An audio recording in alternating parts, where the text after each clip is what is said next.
Abra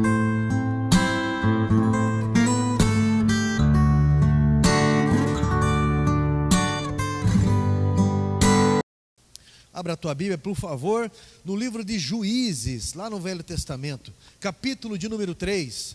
Juízes, capítulo de número 3. Nós vamos ler do versículo 20 em diante. Eu coloquei o título dessa mensagem, A Trombeta de Efraim. Juízes, capítulo 3. Nós vamos ler do versículo 20 em diante. E a minha tradução, ela diz assim: Eude entrou numa sala de verão que o rei tinha só para si, o rei moabita, e onde ele estava sentado. Eude disse: tem uma palavra de Deus para o Senhor. E Eglon, o rei moabita, se levantou da cadeira. Então Eude estendeu a mão esquerda, puxou o seu punhal do lado direito e o cravou na barriga do rei, de tal maneira que entrou também o cabo com a lâmina. E porque não tirou o punhal da barriga, a gordura se fechou sobre ele. Eude saiu por uma portinhola, passou para a antessala, depois de fechar e trancar as portas atrás de si. Quando ele tinha saído, vieram os servos do rei, viram que as portas da sala de verão estavam trancadas e disseram: sem dúvida, ele está fazendo as necessidades na sala de verão. Esperaram até cansar, e como o rei não abria a porta da sala, pegaram a chave e a abriram. E eis que o seu senhor estava morto, caído no chão. Eude escapou enquanto eles se demoravam, e tendo passado pelas imagens de escultura, foi para Seirá. Tendo chegado, tocou a trombeta nas montanhas de Efraim. E os filhos de Israel desceram com ele das montanhas, indo ele à frente.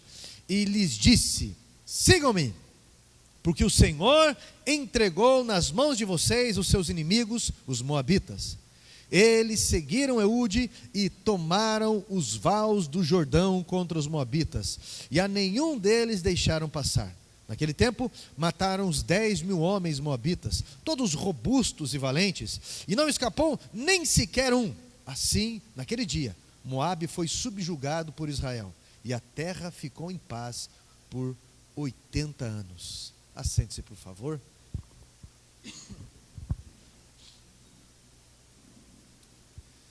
A Bíblia é um livro que, de Gênesis a Apocalipse, ela vai refletir Jesus e a sua salvação. Eu costumo dizer que a Bíblia não é um livro científico que quer provar a existência de Deus, mas a Bíblia é um livro que apresenta um plano de salvação. É um livro que apresenta as necessidades do ser humano de se achegar ao homem, o plano que salvou o homem. E tudo que tem na Bíblia, de alguma forma, vai refletir Jesus e esse plano. Então, o primeiro ponto que eu quero destacar aqui é exatamente que Jesus é o centro do universo. Se algo existe, é para que de alguma forma seja refletido Jesus e toda a sua bondade e glória. Tudo começa nele, tudo se conclui nele. Ele mesmo diz que eu sou o alfa e o ômega, isso é, o ômega, a primeira letra do alfabeto grego e a última letra do alfabeto grego. Ele fala que tudo começa nele, tudo se conclui nele. Cristianismo é chamado assim porque Cristo é o centro. A palavra cristão significa mini-Cristo ou seguidor de Cristo. O Evangelho de João, no capítulo 1, diz que tudo que foi feito por meio dele, e nada do que existe foi feito sem ele. A Bíblia é a imagem refletida da bondade e salvação de Jesus. Ela testemunha e revela profeticamente sobre Jesus nas gerações, nos milênios.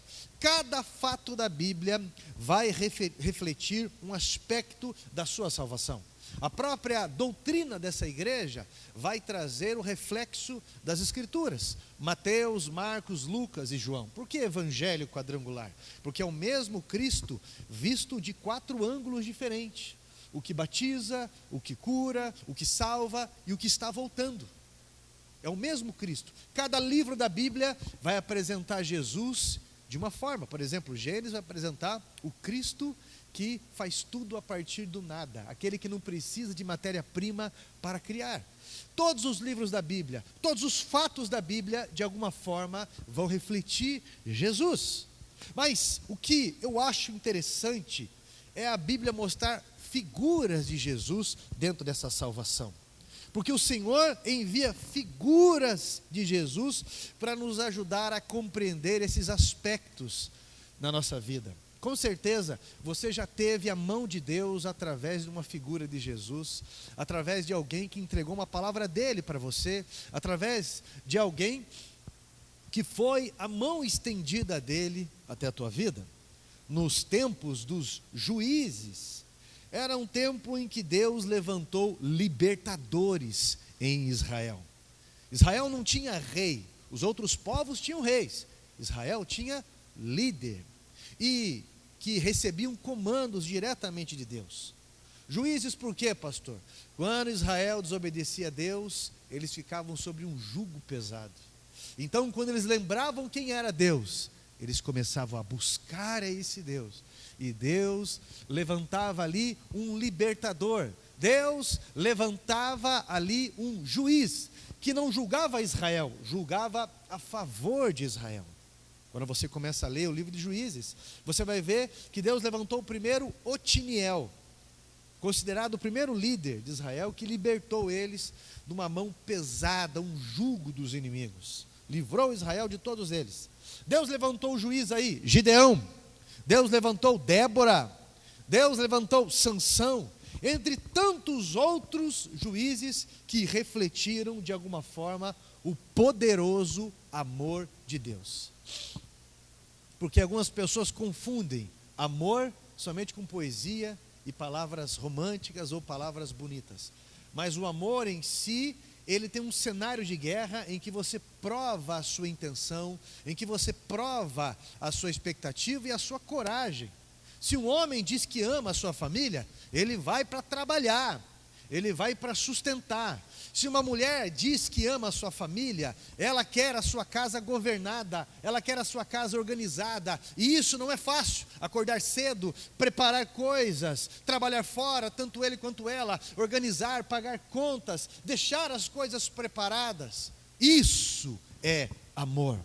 Então o amor, ele liberta, o amor, ele cuida, o amor, ele sustenta, o amor, ele vai superar medos e mesmo contrariedades.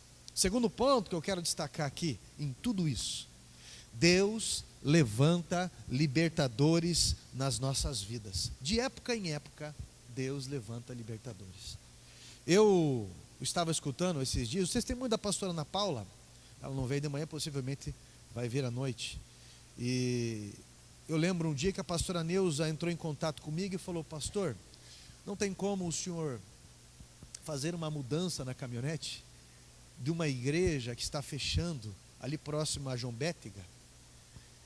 Eu falei: sim, pastor, eu estou à disposição, nunca cobrei nada, estou para ajudar ainda mais igreja. E fui lá, desde placa, desde algumas coisas, bastante coisa. E quando eu cheguei lá, eu estava com o pastor Diego, que estava conhecendo naquele momento.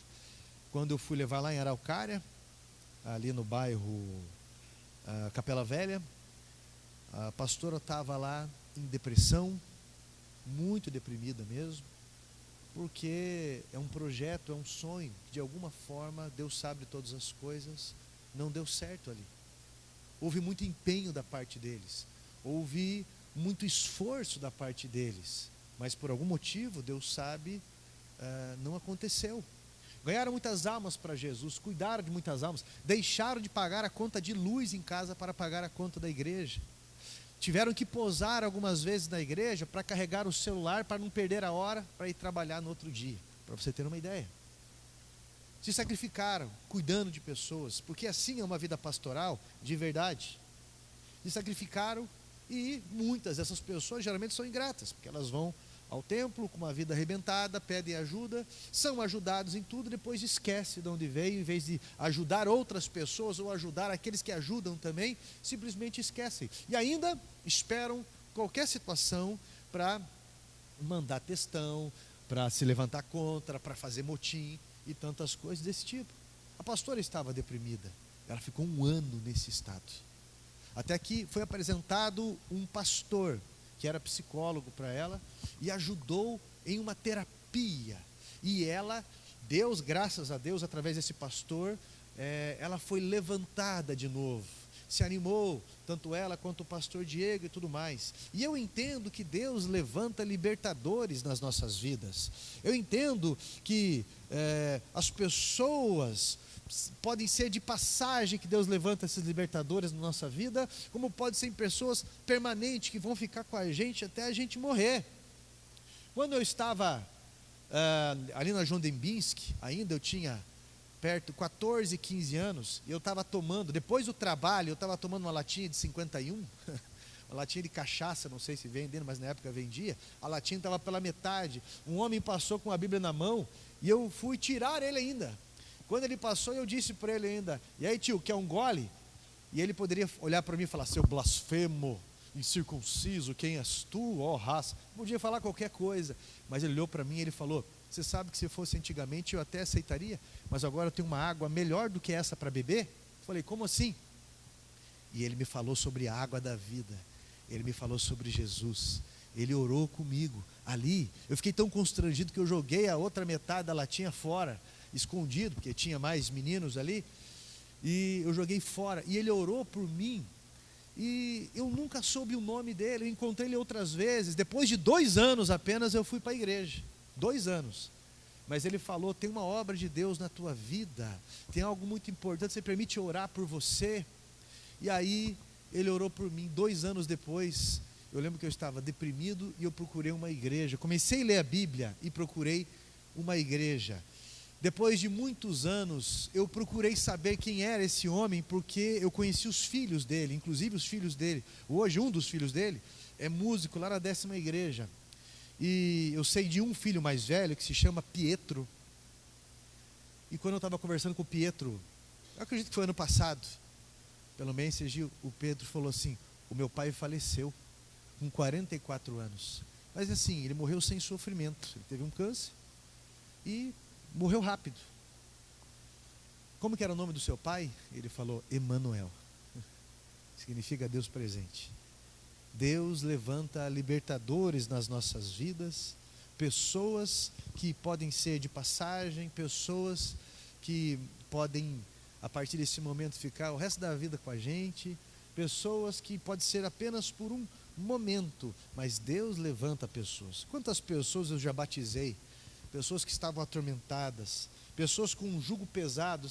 Esse tempo atrás eu ganhei um jugo, e eu já ganhei alguns jugos, e daí esse aí eu falei, esse aqui eu vou levar para casa da recuperação, porque eles querem que eu pendure samambaia, planta, como eu tenho bastante planta em casa, mas já não tem mais espaço aqui. E eu levei para casa da recuperação, falei, você sabe o que é isso daqui? Eles olharam, não, isso aqui é um jugo, é um pedaço de madeira lapidada, onde você prende ali, ou os 2 cavalos, ou os 2 jumentos, ou os 2 bois ali, e tem jugo que é para um só, mas esse jugo é o que julga um cavalo sobre aquilo que ele vai carregar, vai puxar uma carga, vai puxar algo pesado, vai puxar alguma coisa. E eu disse isso para eles, sobre essa questão do jugo pesado que Jesus havia libertado. Jesus disse algo bem interessante ali, Mateus 11, 22, vinde a mim, vós que estáis cansados e sobrecarregados, e eu vos aliviarei. Tomai sobre vós, o quê? O meu jugo. Tomai sobre vós o meu jugo. Conhecei de mim, sou manso e humilde, e acharei descanso para a vossa alma. Tomai sobre vós o meu jugo, porque o meu fardo é leve, o meu jugo é suave. Isso é, o meu jugo é leve, o meu fardo é leve, o jugo é suave. Fardo leve, meu irmão, negar a si mesmo, tomar a sua cruz, você vai ter resultados bons na sua vida. Pode ter certeza que você não está sozinho. Quando eu olho para a Bíblia, eu vejo mais um juiz que Deus levantou para Israel, dentre tantos juízes. E o nome desse homem é Eude. Um juiz que Deus levanta mais uma vez, porque Israel havia se afastado de Deus e caíram nas mãos de Eglon, um rei moabita, um homem que a Bíblia diz que era mórbido, um homem, algumas pessoas têm uma questão, talvez até genética, alguma questão clínica, né? Como é que chama aquele negócio que tem aqui mesmo? Tireoide. Algumas pessoas têm um problema na tireoide. Agora, nesse caso aqui, a Bíblia diz que esse homem era um homem extremamente egoísta, um devorador, um cobiçoso, e subjugou Israel por 18 anos. O que é subjugar? Israel plantava, Israel trabalhava na terra, cultivava, mas quando Israel colhia, a colheita não ficava com Israel, a colheita ficava com os moabitas, com Eude. E assim eles foram subjugados por 18 anos. Eglon era ganancioso e cobrava tributos muito pesados sobre o povo. Então o povo não conseguia se levantar, por mais que trabalhasse bastante. Ei, você sabe do que eu estou falando, né?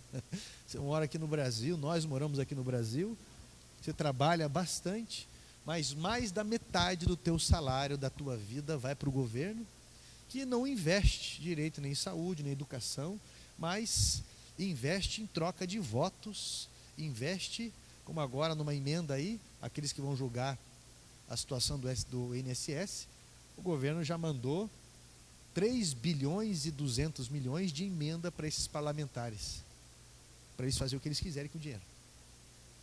Não é?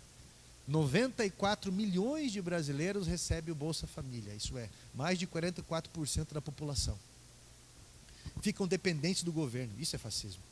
Quanto mais dependente do governo você fica, isso cada vez mais se assemelha ao fascismo italiano, que vem de Mussolini.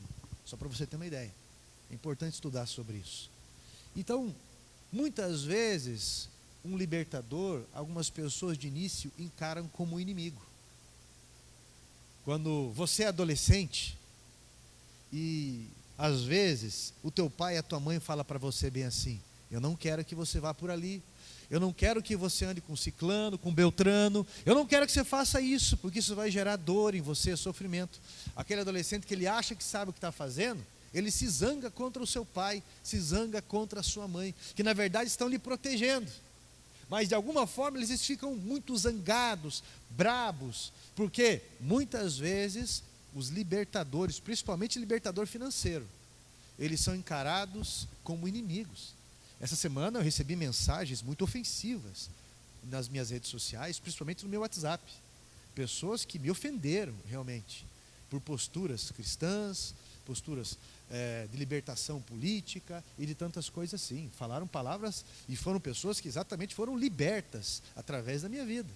Só que você precisa estar muito conectado com Deus, senão você vai se intimidar, de tal forma que você vai se abater. Eu estou falando essas coisas para vocês porque Eglon era um ganancioso. 18 anos o povo de Israel sofrendo. E aí lembraram de Deus, começaram a buscar a Deus. Gente, será que precisa de tanto tempo sofrendo? Quando você vai ver Moisés chegar para o faraó e falar: liberta o meu povo, você vai ver que faraó dizia assim: amanhã cedo. Por que ficar a noite inteira sofrendo ainda? Por que ficar sofrendo tanto tempo assim? Paulo, ele dá um conselho para Evódia e Siquém, pessoas na igreja onde Paulo havia evangelizado, levantado, mas que esqueceram que Cristo vem pela Cristo é glorificado pela comunhão. Paulo vai aconselhar ali a igreja de Corinto a não se dividir. Estava dividido em 4, estavam facciosos, partidários. Paulo corrige eles. Paulo vai aconselhar, você vai ver no livro de Colossenses, um povo que tem que se abster do gnosticismo, crenças que lhes enganam, que são como o joio. Qual que é a diferença do joio e do trigo? Os dois crescem muito parecidos, só que com o tempo, são iguais praticamente, só que com o tempo, o trigo, ele se dobra. O trigo, meu irmão, ele se dobra, ele enverga porque ele tem fruto dentro dele. Mas você não pode arrancar o joio, Não sou eu que arranco o joio, não é você que arranca o joio. A Bíblia diz que são os anjos de Deus que fazem isso. E a palavra do Senhor vai falar no Salmo 1 que o ímpio não permanecerá na tenda do justo. É Deus que faz isso. E aí, quando é arrancado e você pega o joio e você esfarela ele na tua mão, ele não tem fruto nenhum, ele é uma mentira. Agora, o trigo sim, quando você esmaga, ele vai ter fruto. Fruto de perdão, fruto de comunhão, fruto de amor. Ele vai ter os frutos do Espírito Santo. Assim é. O gnosticismo, ele é uma mentira. O esoterismo, ele é uma mentira. Feitiços são enganosos. Só que estão tentando oprimir de tal forma com que eu seja impedido de falar isso, julgado por falar essas coisas, ou o que pensa. E aí começa a ficar perigoso. E se a igreja não se despertar para isso, principalmente nas redes sociais, a igreja não só vai ser intimidada, mas, como disse Martin Luther King, né, o problema não é o grito dos maus, mas o silêncio dos bons. E isso traz a escravidão. Cuidado. O povo de Israel estava subjugado. Quando você vai estudar a história de Israel, você vai ver que quando José chega no Egito e Deus lhe dá superação, e ele é uma figura de Cristo ali, e daqui a pouco ele vira governador do Egito, governador político no Egito. Quando ele se torna governador, o povo de Israel vem, através inicialmente dos seus irmãos, tem toda aquela história de perdão, aquela situação, e então José cuida dos seus irmãos, cuida da sua família e tudo mais, e o povo de Israel vai crescendo ali. Quando você começa a ler o livro de Êxodo, você vai ver que o povo de Israel era de um número talvez até maior, 2 milhões de pessoas no Egito, talvez até maior. Só que eles não estavam envolvidos em política nenhuma. Eles só eram um povo estrangeiro. Deus usou José para salvar o Egito. Deus não existiria Egito se Deus não usasse José. Mas a Bíblia diz que com o tempo foi sendo esquecido. Por quê? Porque só os maus falavam. Começaram a dar benefícios para uns, começaram a tirar os direitos trabalhistas do povo de Israel, para que não houvesse uma rebelião rápida, nem nada disso, porque eles eram a maioria. E então, depois disso, dessa política que vai durando anos, eles escravizam o povo, porque o grito dos maus faz pessoas acreditarem que os israelitas eram intrusos, deveriam ser escravos, eram indignos. E o povo de Israel, por não se envolver em política, fica mais de 120 anos como escravo, até lembrarem que existe um Deus. Anjo não tem título de eleitor. Não tem título de eleitor. Essa semana eu estava numa escola, né, da professora Ali, ali, e palestrei, foram 4 turmas, né, Ali?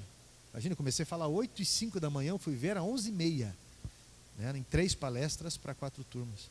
E eu abordei temas também políticos, como a questão do aborto, que para eles isso foi um choque. Eu via no olhar deles, de tão politizado que eles estão. É muito importante você entender o porquê que Deus te levantou como libertador em alguma situação, em alguma área. É muito importante você entender o poder da sua língua e da espada que Deus te deu. Eude, ele foi levantado num tempo oprimido. Eglon, ganancioso, cobrava impostos pesadíssimos e o povo não conseguia se levantar. Aí, quando o povo desistiu da sua alta confiança e lembraram de Deus, começaram a buscar a Deus, que sempre levanta um libertador. Deus os ouviu, porque deixaram as suas práticas idólatras que Israel havia entrado. Deus os ouviu quando eles ouviram a Deus. Eu vou repetir. Deus os ouviu quando eles ouviram a Deus. Eude, irmão de Caleb, mais novo, representante de Israel, uma pessoa de atitude. A Bíblia diz que esse Eude, ele começou a fazer um punhal, começou a moldar aquilo, isso é, ele começou a ter um plano. Deus começou a colocar algo no seu coração, algo na sua mente. Deus começou a colocar uma estratégia. E pessoas, meus irmãos, dirigidas por Deus, inspiram outras pessoas. Pessoas que não têm medo, meu irmão, de repreensões, algumas coisas assim, principalmente em pregar a palavra de Deus, ou se posicionar, não tem medo desse tipo de repreensão, e entendem, porque tem um senso de missão dentro de si. Eu vi um filósofo esses dias dizer que daqui uns tempos nós vamos ter que provar que a grama é verde, porque tudo está se tornando tão relativo, as pessoas não falam. Tem agora uma jornalista no Rio de Janeiro dizendo que o maior ângulo, você pode ler a reportagem se você procurar, o maior ângulo do fascismo no mundo é a família tradicional. E se quiser acabar com o fascismo, tem que acabar com a família tradicional. Olha o ponto que nós estamos chegando. E se você olhar a estatística, a cada 10 crianças que são criadas hoje, somente 3 são criadas com pai presente. E isso desestrutura tudo numa sociedade. Os homens estão enfraquecidos, desmotivados, com um jugo pesado nas costas. Eude foi um homem que Deus levantou e planejou algo. De alguma forma não teve medo, de alguma forma confiou em Deus, de alguma forma falou com o seu povo. E a Bíblia diz que leva eles até próximo do monte, e o povo fica esperando. E na estratégia de Eude, ele vai até o rei moabita e fala para o rei moabita, ele vai entregar tributos ao rei, e ele diz para o rei: ó rei, eu tenho uma palavra de Deus para você. Qual que era o grande problema desse rei? O grande problema desse rei era a sua cobiça. Ele era um homem lombriguento, como diz aqui no sul. E quando ele fala isso para o rei está na sala de verão dele. Era uma sala que o rei gostava de ficar sozinho. Era uma sala que ele tinha o banheiro dele ali, ele tinha as coisas dele, ele era reservado naquele lugar, ele traria ali então aqueles que ele quisesse, enfim. E o rei falou: então entre aqui. Fecharam as portas, ele falou: é um segredo de Deus. E quando o rei moabita disse para ele: pois então, me entregue o que você tem de Deus para mim. A Bíblia diz que ele tira aquele pedaço da vestimenta, ele com a mão esquerda pega aquele punhal que está do lado direito e ele enfia na barriga daquele rei, a tal ponto que entrou até o cabo daquele punhal. E a gordura daquele rei ficou até ao redor, né? Saiu por aquele buraco, de tal ponto que o rei caiu ali, agoniou e morreu. E enquanto isso, Eude fugiu daquele local, foi trancando as portas por trás dele, passou por imagens de idolatria que o povo de Israel havia caído, ali subjugava Israel, passou e conseguiu fugir daquele local até as montanhas de Efraim. A palavra Efraim, meu irmão, significa frutífero. Frutífero. Quando José, lá no Egito, ele teve 2 filhos, um ele colocou o nome de Manassés e outro de Efraim. Manassés: Deus sarou as minhas memórias. Efraim significa: Deus me frutificou. No lugar da minha adversidade, Deus me frutificou. Deus frutificou. Eu tenho promessas na minha vida, você tem promessas na sua vida. Esse bairro tem promessas de Deus, poderosas. Porque quando chegavam para mim ali, e tinha 14 pessoas no culto, que era o número de membros da igreja, num lugar que devia aluguel, um lugar que devia até conta de telefone, no nome de marido de membro da igreja, que devia taxas, que devia contador e uma série de coisas. Quando eu estava ali orando a Deus, Deus levantou um homem e falou algumas coisas para nós ali. Eu achei interessante que ao longo do tempo Deus levantou vários homens e mulheres que me entregaram recados de Deus e para esse povo também. E um dos recados, Deus disse: Deus vai te prosperar na terra da adversidade. Deus vai te prosperar ali, na terra da adversidade. Deus vai prosperar os fiéis da tua casa. Por isso que eu faço o apelo: quem quer ser dizimista, quem quer ser ofertante, para que pessoas sejam libertas, porque você só é liberto quando você se liga a Deus. Tudo aquilo que você quer que seja liberto na tua vida, você liga a Deus, porque tudo que você liga a Deus, você cria vida aqui. Só que algumas pessoas me subjugaram, me julgam. Algumas pessoas chegam a fazer visita nas casas, dizendo, não vá lá, não vá lá. Esse tempo atrás chegou uma pessoa e falou, nossa, estão falando muito mal a teu respeito. Eu falei, por quê? O dinheiro da igreja é para mim? Nem salário da igreja eu recebo. Eu sou dizimista, eu sou ofertante, o meu dinheiro também vai para a igreja? Por que acha que eu estou interessado nesse tipo de coisa? Talvez é por isso que Deus permitiu algumas coisas ainda. Mas exatamente as pessoas que precisam de libertação nessas áreas.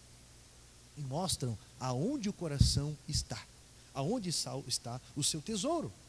Eude foi uma pessoa que fez isso, correu para as montanhas de Efraim, e a Bíblia diz que ele tocou uma trombeta ali em Efraim, uma trombeta de libertação, e os filhos de Israel foram encorajados, e a Bíblia diz que pegaram as suas espadas e correram em direção aos moabitas, que os moabitas eram homens robustos, que se alimentavam bem, e Israel matou aqueles que subjugavam e os matavam, matou mais de 10.000 moabitas, e a Bíblia diz que teve paz por 80 anos em Israel. Terceiro ponto, Eude é a figura de Jesus, aquele que venceu o opressor, aquele que tocou a trombeta, aquele que tem a voz do chamado, aquele a quem nós devemos seguir. Eglon é a figura do inimigo, ganancioso, asqueroso, opressor. A Bíblia diz que Cristo foi ao mundo dos mortos, pisou na cabeça do diabo, tomou as chaves do inferno e da morte.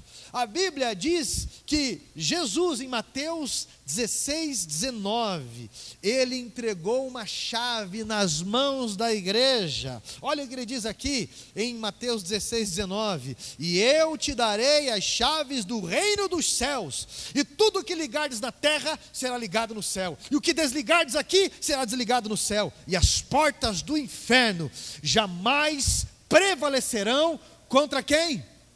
Contra a igreja. Jamais prevalecerão contra a igreja. Quarto ponto, use essa chave, porque a trombeta foi tocada, e ela ecoa por um plano de eternidade. Use essa espada. O que é essa espada, pastor? Ela está aqui na nossa boca, ela está aqui, é a nossa língua. O Salmo 57, verso 4 diz assim: estou em meio a leões, ávidos para devorar. Seus dentes são lanças e flechas, a língua é uma espada afiada. Provérbios capítulo 12, versículo 18 diz: há palavras que ferem como espada, mas a língua do sábio traz cura. Traz cura. Ah, meus irmãos, Deus te deu uma espada. Jesus falou: aquele que crê em mim, do seu interior fluirão água da vida. Você crê em Jesus, tem palavra de sabedoria, tem palavra que liga aos céus, tem palavra que desliga o pecador do inferno e liga ele à salvação, tem palavra que livra aquela pessoa da doença e liga ela, meu irmão, à cura, desliga ela da doença e liga ela à cura.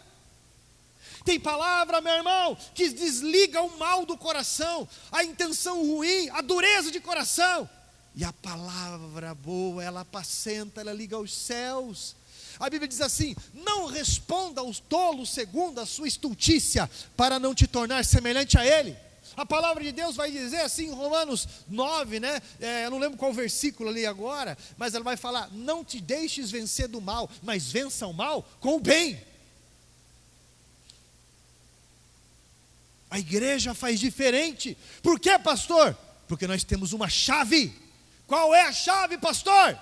É o nome de Jesus. É o nome de Jesus que cura pessoas, é o nome de Jesus que liberta pessoas, é o nome de Jesus que desliga o pecador, é o nome de Jesus. Eu lembro uma vez que me trouxeram um rapaz, olha o nome dele, Moisés, morava no início do bairro, e ele era escravo das drogas. Quando ele chegou, até a aparência dele era aquela aparência destruída. E algumas vezes, o que eu vou narrar acontece, boa parte das vezes não, porque é uma questão educacional a libertação. Mas algumas vezes a questão, ela é de opressão maligna mesmo, ali a ponto de libertação. Quando ele chegou, eu comecei a conversar com ele, eu falei, eu vou orar por você que estou percebendo algo aqui. Coloquei as mãos sobre a cabeça dele, e aquele demônio, aquele Eglon, que sugava tudo dele, porque ele trabalhava, e todo o trabalho dele ia para esses impostos. Que impostos, pastor? As drogas. Ele se esforçava e quando ele recebia algo, ele encheu o pulmão de fumaça, o nariz de pó. Ele entorpecia a mente dele, o fígado dele com álcool. Ele era escravo. Quando eu coloquei as mãos na cabeça dele, manifestou aquele demônio.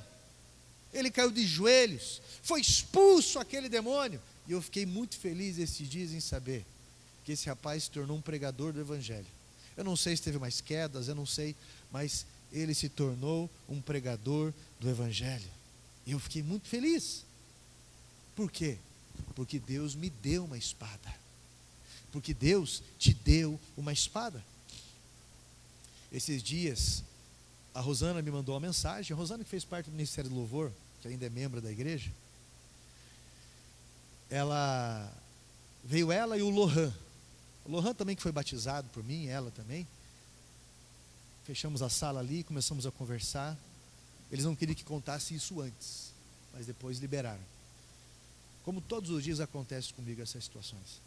Pastor, nós estamos, inclusive eu fiz o casamento deles. Pastor, nós estamos casados aí, no papel, na igreja há 5 anos, mas nós já éramos casados já há alguns anos. Eu não tomo anticoncepcional nenhum. Nós não temos nada de preservativo, nada anticoncepcional. Então, nada contraceptivo, obrigado. Mas eu não engravido, pastor. O Lohan fez exames, tudo bem, e eu fiz exames, tudo bem. Mas em todos esses anos, é o sonho, e isso não acontece. Então eu falei para os dois ali, Deus tem um plano através disso. E todas as vezes que você vem até Deus, essa aliança com Deus gera um filho, como aconteceu com relação a Samuel, e tantas vezes na Bíblia, como o povo de Israel buscou a Deus, e Deus ou levanta ou gera um filho, isso é, Deus tem uma promessa em cada ligação com Ele. Eu vou orar por vocês, mas entenda que o posicionamento de Deus, de vocês com relação ao ministério de vocês, é o que vai resultar nessas bênçãos, é sempre assim. Porque tem gente que Deus liberta, Deus faz, aí começa com frescura. Não, primeiro eu quero consertar tal coisa. Primeiro eu quero fazer isso. Não, primeiro eu quero fazer aquilo. E fica essa valsa assim, ó. Primeiro eu quero fazer, primeiro isso aqui, mas depois eu vou servir a Deus. Pare de mentira, você está enrolando Deus. Só que Deus não se enrola. Pare de mentir, você tem medo de compromisso. Pare de mentir, você tem medo de se posicionar, de se comprometer sim. Foi interessante o que aconteceu com Eliseu, né? Quando chega ali Elias e fala para ele, vem, e ele fala, não, deixa primeiro sepultar os meus pais, deixa eu primeiro resolver tal coisa, até chegar esse momento, O que ele falou para ele? Deixa os mortos enterrarem os seus mortos. Existe uma emergência no teu chamado, e você fica colocando em terceiro ponto, falta compromisso, Algumas pessoas, pastor, eu não vou porque está chovendo, pastor, eu não vou porque chegou parente em casa, pastor, eu não vou. Mas se fosse para ganhar dinheiro, abandona tudo, até parente, deixa filho com não sei quem, dá algum jeito de ir, de fazer, porque o seu Deus é o dinheiro. Mas o compromisso com a obra de Deus, que é um chamado eterno, não se posiciona. Essa falta de compromisso, de uma forma evolutiva, pode causar a condenação de pessoas em eternidade. Cuidado sobre o que eu estou falando. Eu orei pela Rosana, orei por ela, falei, você coloca a mão na tua barriga, Rosana, e você coloca a mão em cima da mão dela, e eu vou orar em cima da mão de vocês, bem no ventre. Porque há mais de 20 anos eu oro assim e Deus faz milagre. Como aconteceu com várias pessoas que eu conheço, inclusive membros aqui da igreja. E aí eu orei por ela. Passou umas semanas, ela me mandou mensagem: ô pastor, eu estou grávida. Eu estou grávida, graças a Deus. E essa semana passada que ela veio aqui, eu até brinquei com ela: será que não é gêmeo? Pois você sabe que o médico falou que pode ser gêmeo, porque eu fiz o teste de sangue, pastor, para confirmar, e daí deu um nível lá e não sei o quê, e olha, eu chego até a desconfiar. Pode ser que sim, pode ser que não, mas Deus sabe de todas as coisas. Deus causa milagre quando você está na posição que é para você estar. Quando Deus cria um vaso, e o vaso está de boca para baixo, ele serve para alguma coisa? Não serve. O vaso tem que estar na direção certa para ele receber o que é para ele receber. Se você estiver na posição certa, meu irmão, você vai receber o que é para você receber. Eu tenho 2 gatas lá em casa, eu já disse, as 2 são castradas, né? Uma vive numa plantação que tem lá na frente, em cima de árvore, só vem para comer em casa e às vezes dormir em cima de alguma coisa. Mas ela olha assim, ela tem 3 cores. O nome dela é Cícera, né, mano? Ela chama de Cici, começaram a chamar de Cícera. Mas ela não fica perto de mim. Mas tem uma outra que eu resgatei lá na praia, que parecia uma noia, filhotinha assim, tudo sequinha, os pelos tudo arrepiado, fugindo, sem comer, chuva.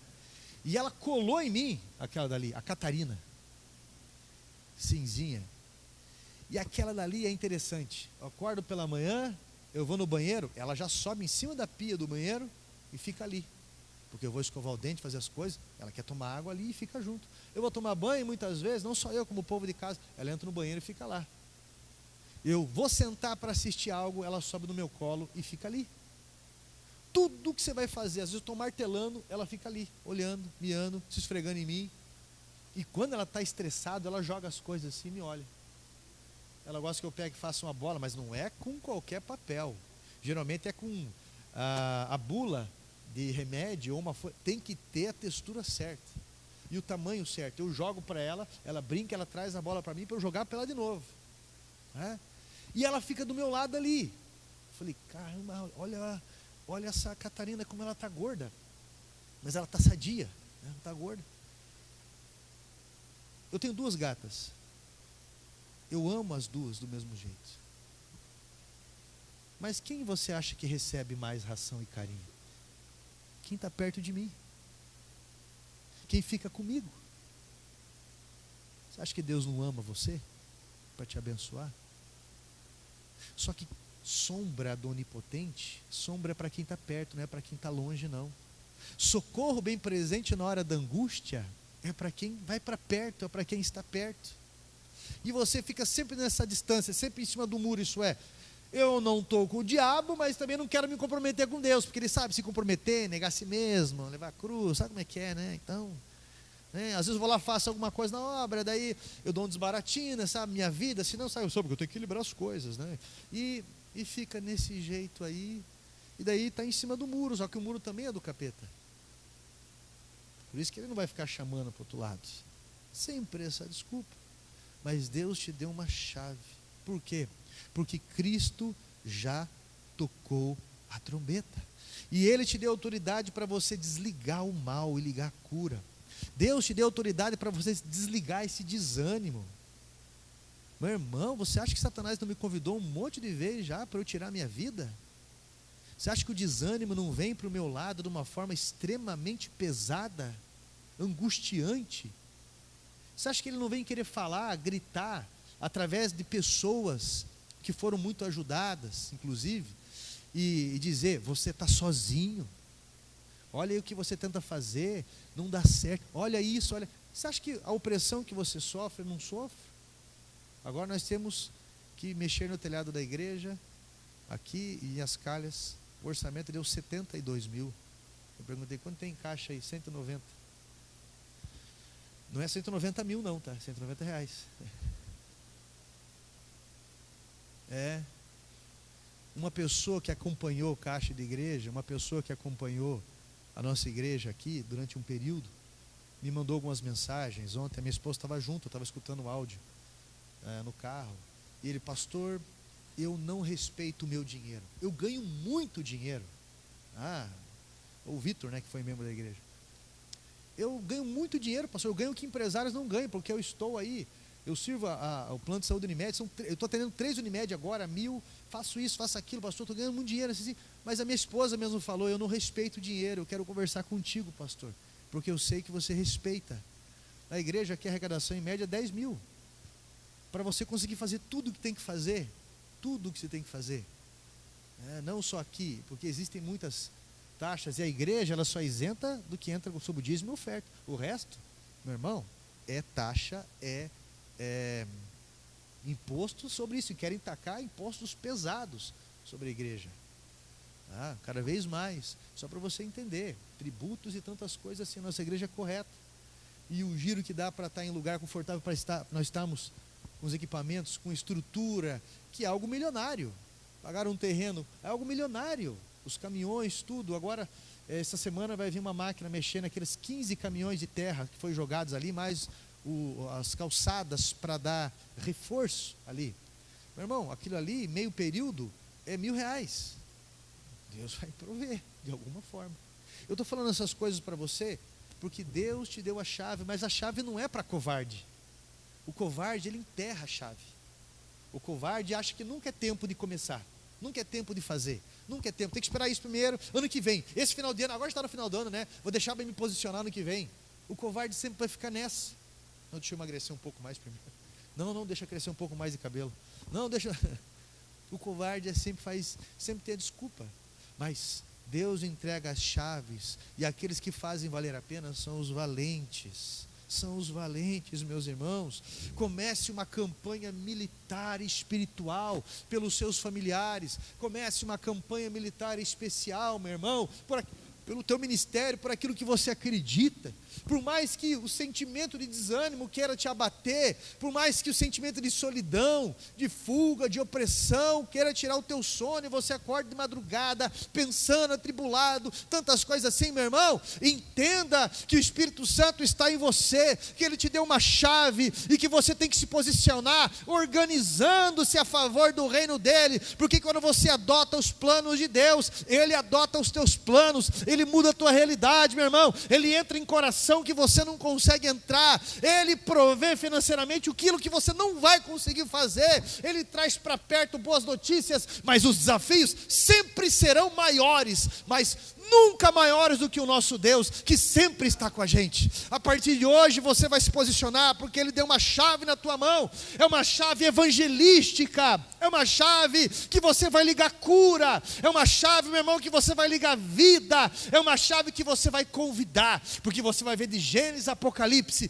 Deus convidando pessoas, Deus te convidando, Deus nos incentivando. Você, meu irmão, recebeu essa chave, e você é um profeta de Deus, você é um libertador de Deus, porque essa chave é o nome de Jesus. Se coloque em pé.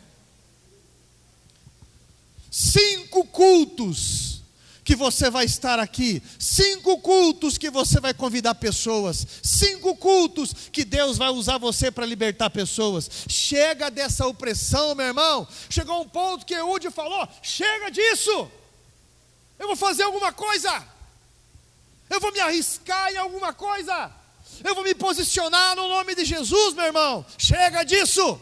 Você não está perdendo tempo quando você se posiciona com Deus. Eu quero que você coloque a tua mão esquerda aqui no teu peito. Eu quero que você levante a sua mão direita.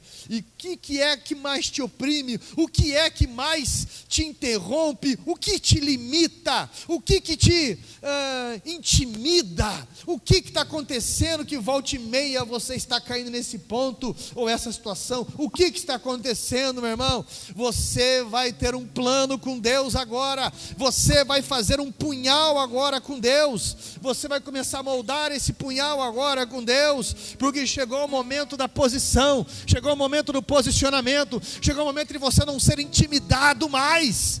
Chega de ser intimidado, pelo amor de Deus. Chega dessa opressão. Você não tem nem lágrimas mais para essa opressão.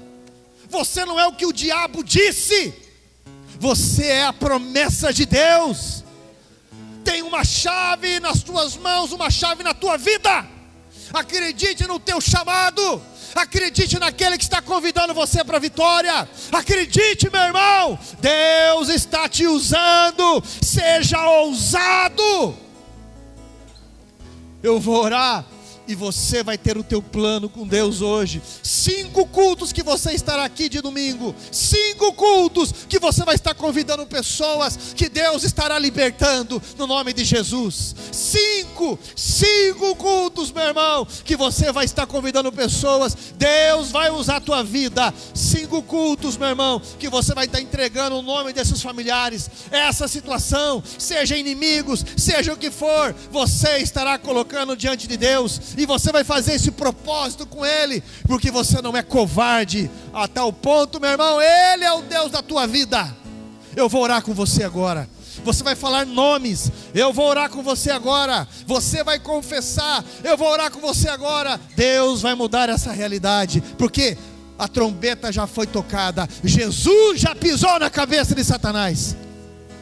Meu Deus, em nome de Jesus Cristo, assim como Eude, Pai, cravou aquele punhal na barriga de Eglon, nós queremos que o Senhor pisou na cabeça de Satanás. O Senhor tocou a trombeta. O Senhor, meu Pai, realiza milagres. O Senhor nos chama para a batalha. O Senhor nos chama, meu Deus, para derrotar os moabitas, aqueles que nos oprimem, Pai, essas condições espirituais que tentam nos oprimir, palavras que tentam nos encurralar. Então, em nome de Jesus Cristo, o Santo Deus, coloca autoridade nessas palavras, coloca ousadia nessa vida.